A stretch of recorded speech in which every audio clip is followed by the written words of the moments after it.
I find myself again wanting to become a millionaire. Only that this time, this million is not measured in monetary terms. It's measured by the positive impact I can leave on those who are below the poverty line. Game now, foot on the gas, can slow down. No, my team, we holding it down. We know we running it now. So Sigma is trying to be this perfect platform. We're far from perfect now, but we've celebrated 10 years.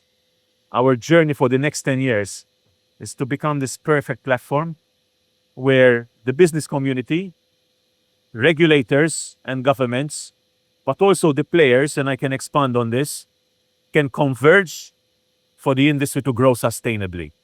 So can you explain that? Yeah. So we have the business community, right? You go to our conference, you see thousands of business delegates.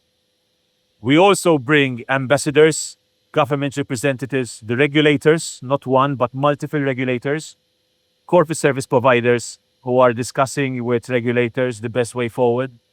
We want those guys to come and see what the industry is made of.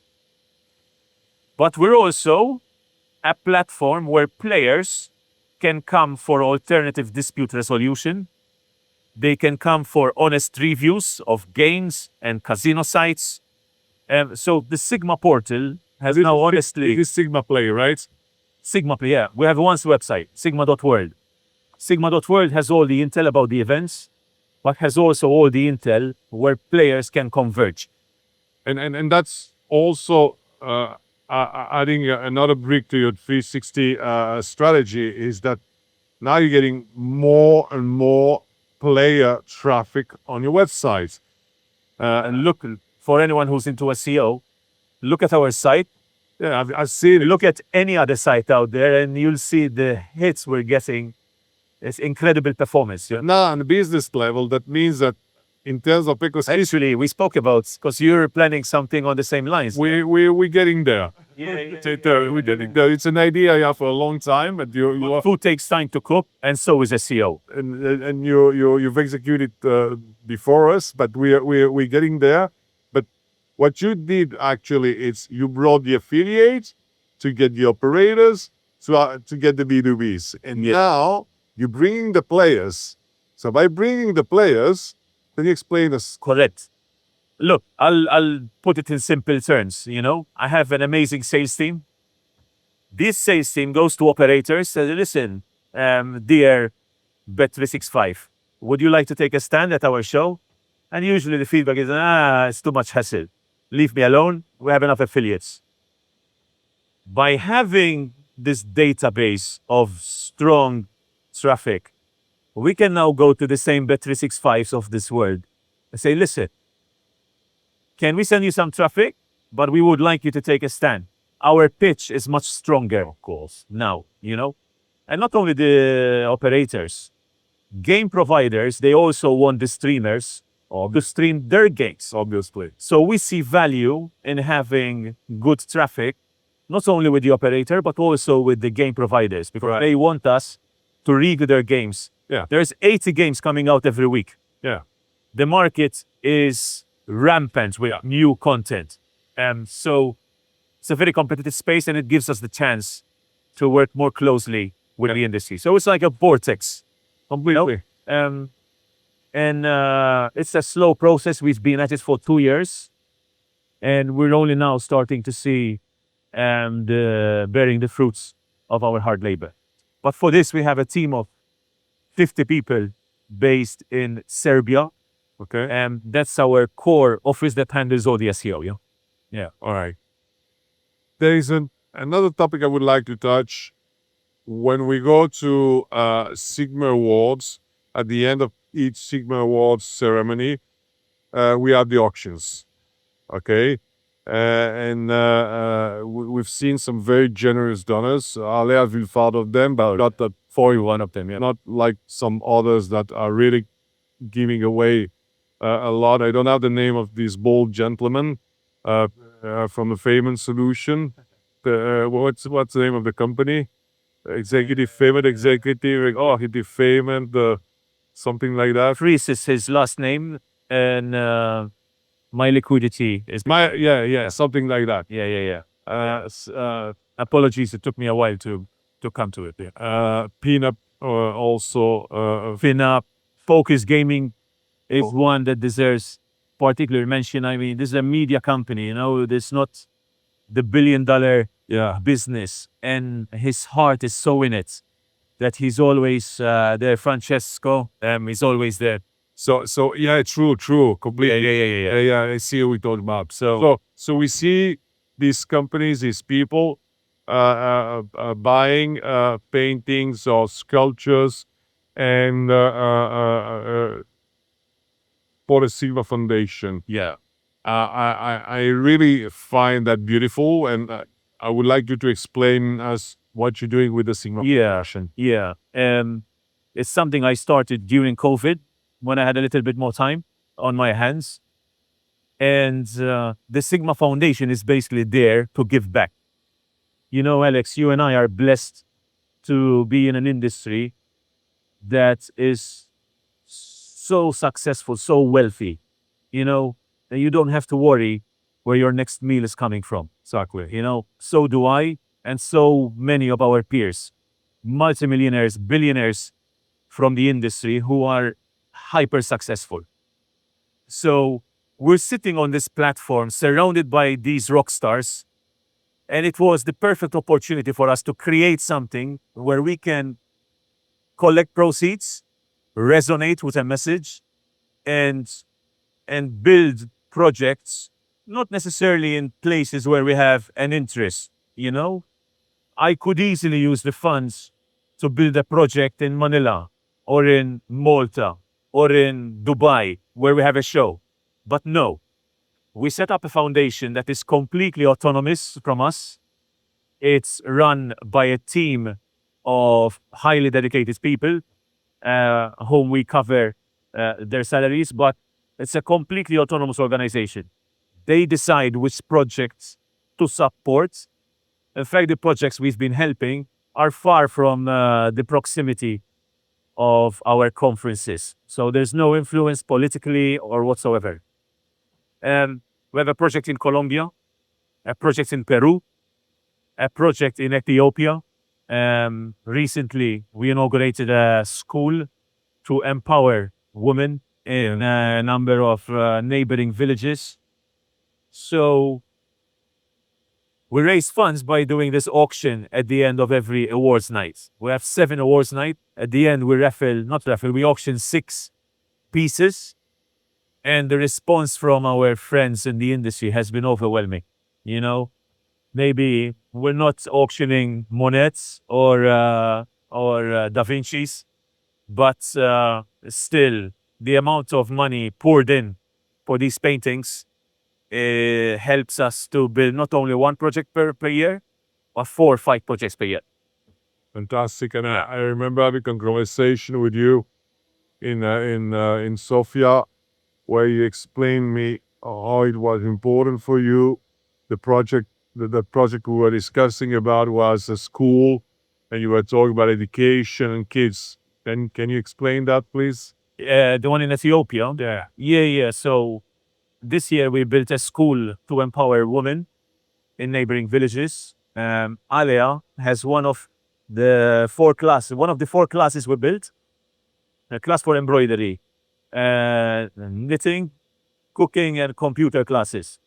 One of those 4 bears the Alea title.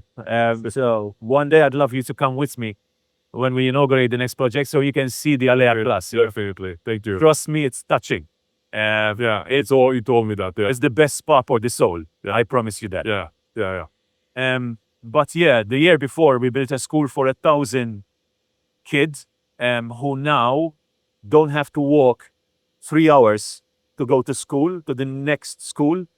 They only have to walk 20 minutes or 30 minutes, which basically provides, a shelter for these kids. And we provide them with meals every day as well. And that has been the secret success of the formula.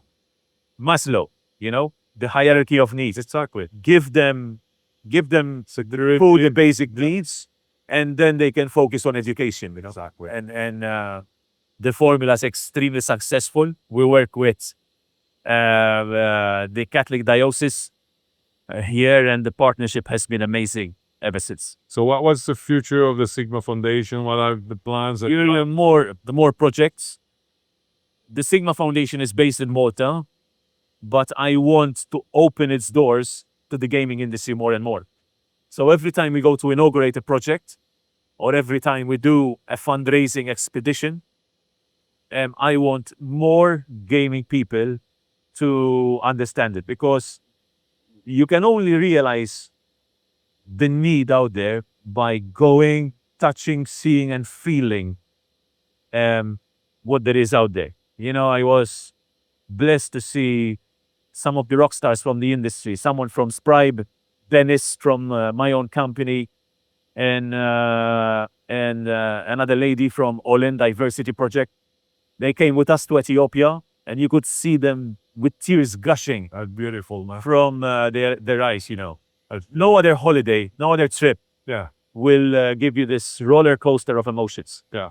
So, yeah, my appeal, if I may take the opportunity, Alex, is the minute you can get a chance to come with us, either to Ethiopia or to Cambodia, please do seize the opportunity and reach out to me.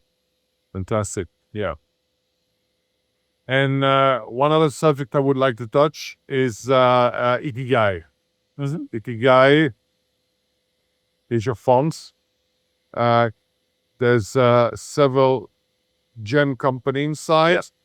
Could you first start about how the idea for Ikigai came, and maybe you want to talk about some specific projects that are inside or they evolved in, and who invested or.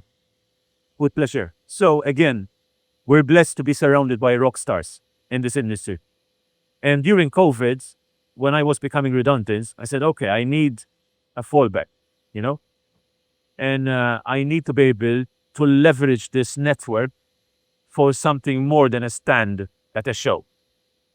So Ikigai Ventures took off from there. I approached as many rock stars as I felt comfortable, who most of them agreed to pitch in.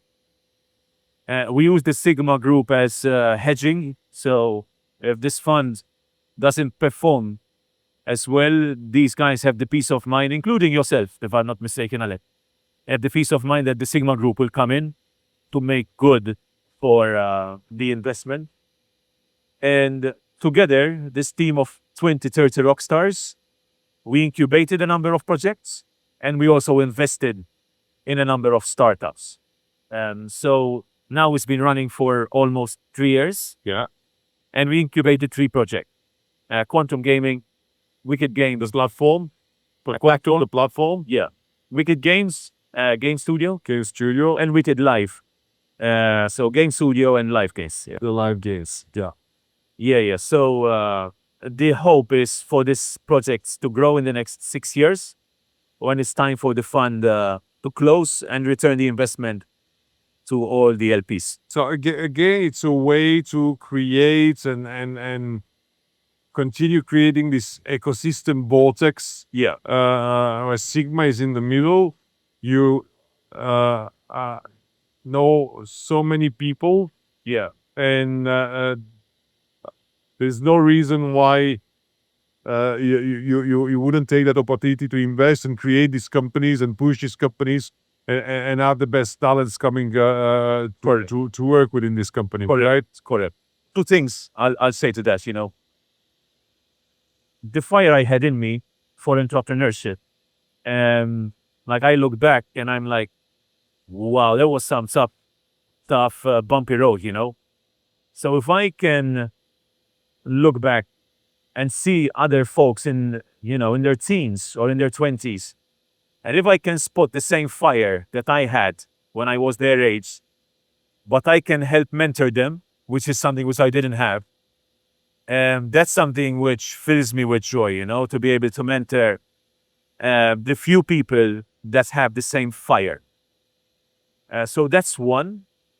And 2, it's closely tied to the Sigma Foundation. My dream when I was in my early 30s was to become a millionaire. And I measured this million in monetary terms. I wanted to become a millionaire. I was after financial freedom, basically. Fast forward 10 years, and that mission has been accomplished. But now, in my early 40s, 10 years after I fulfilled this dream, I find myself again wanting to become a millionaire. Only that this time, this million is not measured in monetary terms, it's measured by the positive impact I can leave on those who are below the poverty line. So that's my scale, the poverty line, anyone below it. If I can fix and bring up at least 1 million people above the poverty line, then I'm a genuine millionaire. Yeah. So for me, the Sigma Foundation cannot be relying exclusively on the generosity of people like yourself, who raise their hand and donates. Well, it's a donation after all. I need the Sigma Foundation to run like a business. Yeah. So this is the reason why I went all in with Ikigai Ventures. Eventually, when it's time to divest, I want to give some of my equity to the Sigma Foundation. So if quantum gaming, if Witted Games are running successfully, the Sigma Foundation can rely on the success of Ikigai Ventures to help me become a millionaire. Right. Yeah. Amazing. So this is the complex web of the Sigma events, the Sigma Play, Ikigai Ventures, the Sigma Foundation. It looks chaotic. I was going to tell you something. Yeah. It looks chaotic. I know. Some people don't understand what I'm trying to do. And I tell these people that I have the same concern on my side, in my team. We're opening Alea Pay now, and we're opening new projects. And they tell me, Alex, we need to focus. And I say, yes, you're right. There's the law of I focus. hear this all the time. There is a law of focus, but there is also the law of creating an ecosystem. And I remember this interview from a guy that was one of the first employees in PayPal when Elon Musk co-founded PayPal. And they say all these co-founders, they were co-founders in other companies. And you see that Elon Musk today runs X, like his own personal social business, okay? But the boring company, Tesla, SpaceX, okay? Yeah. And what this guy was saying is that they were doing PayPal and other stuff, and they were learning from each of the niche, from each of the business they were working in, and they were this learning that they had from this business, they were injecting it back in the other business, etc., etc. So the thought is slow. Again, for founders out there, should not be the master law. It cannot be the master law because there is the other opposite law, which is ecosystem law. Yeah. And I mean, you've proven it. What you are creating is an ecosystem, but it's not just about a product ecosystem. It's much more than that. Sigma Foundation, Ikigai Ventures, Sigma Play, etc., etc. And you started with the affiliates first, and then bring that. So it is very important to think as an ecosystem. Yeah. And within Ikigai, actually, it's also an ecosystem within an ecosystem. Correct. Because what do you have? You have a platform, and you have also the games. the games, and you have the live games. Correct. Maybe, Ah, or maybe God willing, funds too yeah. will see us going into the more heavy stuff like banking, going for a banking license and a bit more on the compliance, the corporate. But that's for the future, yeah. But yeah, no rest. So, Eman, you're a little bit of a gypsy. You I believe love that word. I love it. you look like a gypsy. Thanks, you. You didn't expect that one. I'm the Gypsy King. The Gypsy King. Actually, you know that Gypsy Kings is a French group. They're French. Yeah. So, you've lived in Malta, you've lived in Philippines, okay? Now you're in Cyprus. Actually, we are neighbors. I'm in Cyprus too. Yeah. We need to meet more often, man. I don't spend enough time there, to be honest, but yeah, I'll be there in 2 or 3 weeks if you're there. But also, there's all these shows that are coming up now. Yeah, the shows season. What's next? What's next after Cyprus? Yeah, gypsy. I love the word, and it's true. For our business to grow, we believe a lot in this term by Thomas Friedman. He coined in this book, "The world is flat," the word glocalization. So for us, it's imperative that we don't have one office in Malta for world domination. We need to be decentralized. And that's why we have 7 offices nowadays. And all of these offices have autonomy for decision making, whether it's the one in Brazil, the one in Manila. I lived in Philippines to set up the office in Manila, or the one in Cyprus, or the one in Belgrade, or the one in Noida in India. They all have Very impressive, really a impressive. level of autonomy. And it's not an office of 2 people, 3 people. We have an office, but you just have 2 people. It's 40 people, 100 people. And for us, that glocalization is very important. So we think global. Sigma has a global mandate, but every event is done by locals for locals. And I think it's part of the success story that we've managed to empower a team of rock stars in all those satellite offices. So yes, jokingly, I started this in Malta. Then I went to Asia because I wanted to replicate the same formula. And in 2 years, I've managed to build a nice office there. Then when I left the Philippines, I looked at, okay, where next? I realized that there was a strong Slavic community entering the gaming industry. I mean, if you go to any gaming conference of ours, it's 30% Slavs. Yeah. Yeah. And, we didn't go to Russia or we didn't go to Ukraine. We went to Cyprus because it was the place where a lot of Slavs found a home. True, and especially after the war in Ukraine started, even more. Exact. So 2.5 years ago, I started an office there. Now we're 50 people in the Cyprus office. And hand on heart, I believe we have the strongest rapports with the Slavic industry in iGaming. So now that is set. And yes, I am looking at relocating to see which country worldwide deserves my focus so we can set up an office and conquer a region. I still don't know. I've been looking at Northern Italy also because of our CEO. But nothing is cast in stone for the time being. But yes, we don't plan to stay in Cyprus forever. We love people. We love building.